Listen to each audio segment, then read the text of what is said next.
Victim in last night's fatal pedestrian crash on the Moanalua Freeway has not yet been identified. It happened just before 8:30 near the Ahua Street overpass. Police say a woman in her 20s or 30s ran across the freeway and was hit by a Jeep. The woman was taken to the hospital in critical condition, where she died. The 65-year-old woman who was driving the Jeep was not hurt. Police say speed and alcohol did not play a role in the crash. The woman killed while crossing Moanalua Freeway last night was near homeless encampments under the roadway at Moanalua Stream Bridge, and it is unknown if she lived in one of them, but the case has heightened the concern of homeless advocates. Erica Engel has a story that's new at 10. The freeway pedestrian fatality highlights that a pedestrian can enter a roadway at any time from anywhere, including under the very roadway on which a driver is traveling. The pedestrian death on the freeway hit Oahu's advocates for the homeless hard. Mark Alexander is the executive director of the Mayor's Office of Housing. The scene of the crash is state property and outside Alexander's jurisdiction.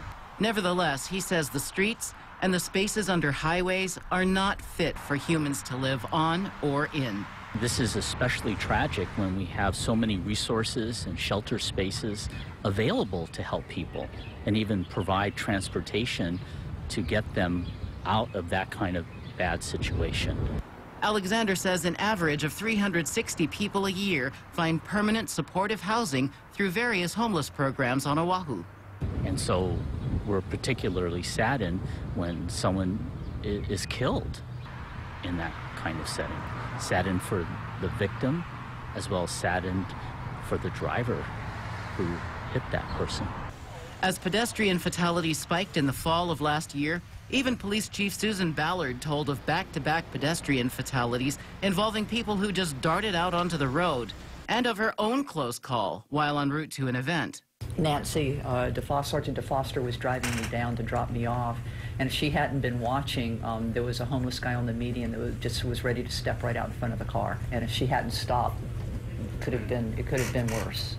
Alexander says when he drives in an area near homeless encampments, he is just as attentive as when he drives near a school where children may be walking.